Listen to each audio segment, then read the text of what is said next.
Hi friends, ಎಲ್ಲರಿಗೂ ನಮಸ್ಕಾರ. Friends, ಇವತ್ತು ತುಳಸಿ ಗಿಡನ ಒಂದು ರಿಪೋರ್ಟ್ ಮಾಡ್ಕೊಳ್ಳೋಣ ಅಂತ ಇದ್ದೀನಿ. ಒಂದು ಸಪ್ರೇಟಾಗಿ ಒಂದು ಪಾಟಲ್ಲಿ ಹಚ್ಚಬೇಕು ಅಂತ ಅಂದ್ಕೊಂಡು ಈಗ ತೆಗಿತಾ ಇದ್ದೀನಿ ಈ ಗಿಡನ. ಈ ಪಾಟಲ್ಲಿ ಏನಂದರೆ ಜಾಸ್ತಿ ಗಿಡಗಳಿದೆ. ಈ ತುಳಸಿ ಗಿಡ ತುಂಬ ಚೆನ್ನಾಗಿದೆ, ಹಾಗಾಗಿ ಇದನ್ನು ತೆಗಿತಾ ಇದ್ದೀನಿ. ಇದನ್ನು ನಾವು ಯಾವಾಗಲೂ ತೆಗಿಬೇಕಾದ್ರೆ ಏನಂದರೆ, ನೀವು ಮಣ್ಣು ಹಸಿ ಇದ್ದಿದ್ದನ್ನು ನೋಡಿಕೊಂಡು ತೆಗಿಬೇಕಾಗತ್ತೆ. ಡ್ರೈ ಆಗಿರೋ ಮಣ್ಣಿಂದ ಕಿತ್ತಿದ್ರೆ ಏನಾಗುತ್ತೆ, ಬೇರುಗಳು ಹಾಳಾಗುತ್ತೆ. ಅದಕ್ಕೋಸ್ಕರ ಮಣ್ಣು ಡ್ರೈ ಇದೆ ಅಂತ ಅನಿಸಿದ್ರೆ ಸ್ವಲ್ಪ ನೀರನ್ನು ಹಾಕಿಬಿಟ್ಟು ಅದನ್ನು ಬೇರು ಸಮೇತವಾಗಿ ತೆಗಿಬೇಕು. ಮಣ್ಣು ಹಸಿ ಇದ್ದರೆ ಏನಾಗುತ್ತೆ, ಬೇರುಗಳು ಬಿಸಿಲಿಗೆ ಸುಟ್ಟು ಹೋಗಲ್ಲ, ಇಲ್ಲಾಂದರೆ ಸುಟ್ಟು ಹೋಗೋ ಚಾನ್ಸಸ್ ಜಾಸ್ತಿ ಇರುತ್ತೆ. ಅದಕ್ಕೋಸ್ಕರ ನೀರನ್ನು ಹಾಕಿಬಿಟ್ಟು ಹಸಿ ಮಣ್ಣಲ್ಲಿ ಸ್ವಲ್ಪ ಮಣ್ಣು ಇರೋ ಥರ ನಾವು ಅದನ್ನು ತೆಗಿಬೇಕಾಗತ್ತೆ. ಬಿಡೋದು ಸಮೇತ ರೂಟ್ಸ್ ಡ್ಯಾಮೇಜ್ ಆಗದೇ ಇರೋ ಥರ ನಾವು ತೆಗಿಬೇಕು. ಈ ರೀತಿ ಮಾಡೋದ್ರಿಂದ ಬೇರುಗಳಿಗೆ ಹಾನಿ ಆಗಲ್ಲ. ಇಲ್ಲಾಂದರೆ ನಾವು ರಿಪೋರ್ಟ್ ಮಾಡಿದ ತಕ್ಷಣ ಗಿಡ ಒಣಗೋಗ್ಬಿಡುತ್ತೆ. ಅದಕ್ಕೋಸ್ಕರ ನೋಡಿ, ಈ ರೀತಿಯಾಗಿ ತಕ್ಕೊಳ್ತಾ ಇದ್ದೀನಿ ನಾನು. ಇದನ್ನು ಬಾಲ್ಕನಿನಲ್ಲಿ ನಾನು ಈ ಗಿಡನ ಹಚ್ತೀನಿ, ನಿಮಗೆ ತೋರಿಸ್ತೀನಿ. ಮಣ್ಣು ಕೂಡ ರೆಡಿ ಮಾಡೋದನ್ನು ಹೇಳ್ತೀನಿ ನಿಮಗೆ. ನಾನು ಮಣ್ಣನ್ನು ರೆಡಿ ಮಾಡೋ ವಿಡಿಯೋ ಡಿಲೀಟ್ ಆಗೋಗಿದೆ. ಹಂಗಾಗಿ ನಾನು ಈ ಮಣ್ಣನ್ನು ಈ ಪಾಟಲ್ಲಿ ತುಂಬಿಸ್ಕೊಂಡಿದ್ದೆ. 10 ಇಂಚು ಪಾಟ್ ಇದೆ, ಇದು ಸ್ವಲ್ಪ ದೊಡ್ಡದಿದೆ. ಇದರಲ್ಲಿ ನಾನು ಬೇವಿನ ಹಿಂಡಿ, ವರ್ಮಿ ಕಂಪೋಸ್ಟು, ಮಣ್ಣನ್ನು ಹಾಕಿದ್ದೀನಿ. ಮಣ್ಣಲ್ಲಿ ಮರಳನ್ನು ಮಿಕ್ಸ್ ಮಾಡಬೇಕು, ಸ್ವಲ್ಪ ನೀರು ನಿಲ್ಲಬಾರ್ದು, ಆ ರೀತಿಯಾಗಿ ನಾವು ಮಣ್ಣನ್ನು ರೆಡಿ ಮಾಡಬೇಕಾಗತ್ತೆ. ಇದಕ್ಕೆ ಸಗಣಿ ಗೊಬ್ಬರ ಕೂಡ ನಡೆಯುತ್ತೆ, ವರ್ಮಿ ಕಂಪೋಸ್ಟ್ ಕೂಡ ನಡೆಯುತ್ತೆ. ಯಾವುದಾದ್ರೂ ಒಂದು ಸ್ವಲ್ಪ ಹಾಕಿದ್ರೆ ಸಾಕಾಗುತ್ತೆ.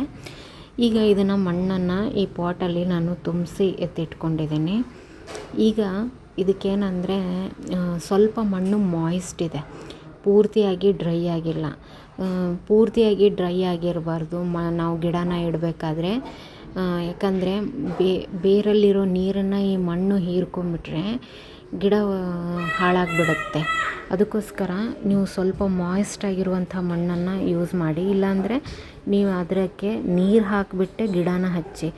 ಇದೆಲ್ಲ ನಾನು ಯಾಕೆ ಹೇಳ್ತಾ ಇದ್ದೀನಿ ಅಂದರೆ, ಈಗ ಬೇಸಿಗೆ ಕಾಲದಲ್ಲಿ ರಿಪೋರ್ಟ್ ಮಾಡಿದಾಗ ಗಿಡ ಒಣಗೋದು ಸರ್ವೇ ಸಾಮಾನ್ಯ. ಗಿಡ ಒಣಗುತ್ತೆ. ಹಾಗಾಗಿ ನೀವು ಆದಷ್ಟು ಈ ರೀತಿಯಾಗಿ, ಇದೆಲ್ಲ ಒಂದು ಟಿಪ್ಸ್ ಅಂತಲೇ ಅನ್ಕೋಬೋದು ನೀವು. ಮಣ್ಣನ್ನು ಹಸಿ ಮಾಡಿಬಿಟ್ಟು ಆಮೇಲೆ ನೀವು ಗಿಡನ ಹಚ್ಕೊಳ್ಳಿ. ಇನ್ನು ನೆಕ್ಸ್ಟು ಹೇಳೋದಾದರೆ, ಇದನ್ನು ನಡುವೆ ನಾನು ಸ್ವಲ್ಪ ಹೋಲನ್ನು ಮಾಡಿದ್ದೀನಿ. ಈಗ ಇದನ್ನು ಈ ಮಣ್ಣು ಸಮೇತನೇ ಇದರಲ್ಲಿ ಇಡ್ತಾಯಿದ್ದೀನಿ. ಈ ರೀತಿಯಾಗಿ ಇಟ್ಬಿಟ್ಟು ಮಣ್ಣನ್ನು ಎಲ್ಲ ಹಾಕಿ ಸರಿ ಮಾಡ್ತೀನಿ ನಾನು. ನಿಮ್ಮ ಹತ್ರ ಇಪ್ಸಮ್ ಸಾಲ್ಟ್ ಇದ್ದರೆ ಇಪ್ಸಮ್ ಸಾಲ್ಟ್ ಕೂಡ ಹಾಕ್ಕೋಬೋದು. ನಾನಿಲ್ಲಿ ಇಪ್ಸಮ್ ಸಾಲ್ಟನ್ನು ಯೂಸ್ ಮಾಡ್ತಾ ಇಲ್ಲ. ನಾನು ಮತ್ತೆ ಇದಕ್ಕೆ ಇನ್ನೊಂದಿಷ್ಟು ಸೇರಿಸ್ತೀನಿ, ಏನು ಅಂತ ಹೇಳಿ ತೋರಿಸ್ತೀನಿ. ಈ ತುಳಸಿ ಗಿಡಕ್ಕೇನೆಂದರೆ ಒಂದು ಒಳ್ಳೆ ಫರ್ಟಿಲೈಸರ್ ಅಂದರೆ ಕಾಫಿ ಪೌಡ್ರು. ಅದನ್ನು ಯಾವ ರೀತಿಯಾಗಿ ಹಾಕ್ತೀನಿ ಅಂತ ತೋರಿಸ್ತೀನಿ ನಿಮಗೆ. ನೋಡಿ, ಇದನ್ನೆಲ್ಲ ಸರಿ ಮಾಡ್ಕೊತೀನಿ. ಇದಕ್ಕೆ ನಾನು ಸ್ವಲ್ಪ ಅರಿಶಿಣ ಪುಡಿನ ಸೇರಿಸ್ತಾ ಇದ್ದೀನಿ.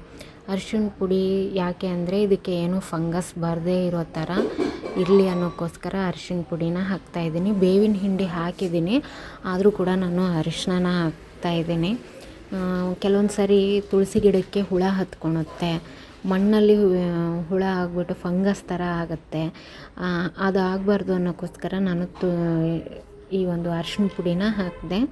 ಇನ್ನು ನೆಕ್ಸ್ಟು ಕಾಫಿ ಪೌಡ್ರನ್ನ ಇದಕ್ಕೆ ಸೇರಿಸ್ತಾ ಇದ್ದೀನಿ. ಇದು ಗಿಡ ತುಂಬ ಚೆನ್ನಾಗಿ ಗ್ರೋ ಆಗುತ್ತೆ. ಅದಕ್ಕೋಸ್ಕರ ನಿಮ್ಮ ಹತ್ರ ಕಾಫಿ ಪೌಡ್ರ್ ಇಲ್ಲ ಅಂದರೆ ಟೀ ಪೌಡ್ರು ಯೂಸ್ ಮಾಡಿರೋದನ್ನು ನೀವು ಚೆನ್ನಾಗಿ ಕ್ಲೀನಾಗಿ ತೊಳೆದ್ಬಿಟ್ಟು ಅದನ್ನು ಕೂಡ ನೀವು ಯೂಸ್ ಮಾಡ್ಕೋಬೋದು. ಎರಡರಲ್ಲಿ ಯಾವುದಾದ್ರೂ ಒಂದನ್ನು ಯೂಸ್ ಮಾಡ್ಕೊಳ್ಳಿ. ಕಾಫಿ ಪೌಡ್ರನ್ನ ನೀವು ನೀರಲ್ಲಿ ಹಾಕಿ ಕೂಡ ಕೊಡ್ಬೋದು. ನಾನು ಪೌಡ್ರ್ ಫಾರ್ಮಲ್ಲೇ ಹಾಕಿದೆ. ಈಗ ಏನು ಮಾಡ್ತೀನಿ, ನಾನು ಈ ಮೇಲೆ ಇರುವಂಥ ಟಿಪ್ಪನ್ನು ಕಟ್ ಮಾಡ್ತಾಯಿದ್ದೀನಿ. ಈ ರೀತಿ ಯಾಕೆ ಕಟ್ ಮಾಡೋದು ಅಂತ ಅಂದರೆ, ಗಿಡ ಬುಷಿಯಾಗಿ ಚೆನ್ನಾಗಿ ಬರಲಿ ಅನ್ನೋಕ್ಕೋಸ್ಕರ. ಹಾಗೆ ಇದರಲ್ಲಿ ಏನಾದರೂ ಬೀಜ ಬರೋಕ್ಕೆ ಶುರುವಾದರೆ ಆ ಬೀಜನ ಆವಾಗಿಂದವಾಗೆ ತೆಗೆದುಬಿಡಿ. ಇಲ್ಲಾಂದರೆ ಗಿಡ ಬೀಜ ಮಾಡೋಕ್ಕೆ ರೆಡಿ ಆಗುತ್ತೆ ಹೊರತು ಎಲೆಗಳೆಲ್ಲ ಚಿಕ್ಕ ಚಿಕ್ಕದಾಗುತ್ತೆ, ಎಲೆಗಳು ಚಿಕ್ಕದಾದರೆ ಅಷ್ಟು ಚೆನ್ನಾಗಿ ಕಾಣೋದಿಲ್ಲ, ಬುಷಿಯಾಗೂ ಕೂಡ ಬರೋದಿಲ್ಲ. ಈ ರೀತಿ ಪಿಂಚಿಂಗ್ ಮಾಡ್ತಾ ಇರಬೇಕು ಆವಾಗವಾಗ, ಅಂದರೆ ಮಾತ್ರ ನಿಮ್ಮ ಗಿಡ ಬುಷಿಯಾಗಿ ತುಂಬ ಚೆನ್ನಾಗಿ ಬೆಳ್ಕೊಳುತ್ತೆ. ಈಗ ನಾನು ಇದಕ್ಕೆ ಎಷ್ಟು ಬೇಕಲ್ಲ ಅಷ್ಟು ನೀರನ್ನು ಇದಕ್ಕೆ ಕೊಡ್ತಾಯಿದ್ದೀನಿ. ನೀವು ನೀರು ನಿಲ್ಲಬಾರ್ದು, ಆ ರೀತಿಯಾಗಿ ನೀವು ನೀರನ್ನು ಹಾಕಬೇಕು. ಮಣ್ಣನ್ನು ಕೂಡ ಅಷ್ಟೇ ರೆಡಿ ಮಾಡಬೇಕು ಆ ರೀತಿಯಾಗಿ. ಈಗ ಬೇಸಿಗೆ ಇರೋದ್ರಿಂದ ಡೈಲಿ ನೀರನ್ನು ಹಾಕಲೇಬೇಕು. ಆಮೇಲೆ ಈ ತುಳಸಿ ಗಿಡಕ್ಕೇನೆಂದರೆ 1-2 ಗಂಟೆನಾದರೂ ಬಿಸಿಲು ಬೇಕೇ ಬೇಕು. ಆ ಥರ ನೀವು ನೋಡ್ಕೋಬೇಕು. ಸ್ವಲ್ಪ ಬಿಸಿಲು ಬಿದ್ರೇ ಈ ಗಿಡ ತುಂಬ ಚೆನ್ನಾಗಿ ಗ್ರೋ ಆಗುತ್ತೆ. ಹಾಗೆ ಇಲ್ಲಿ ತನಕ ನಾನು ಹೇಳಿರುವಂಥ ಮಾಹಿತಿ ನಿಮಗೆ ಇಷ್ಟ ಆಗಿದೆ ಅಂದ್ಕೊತೀನಿ. Thank you friends.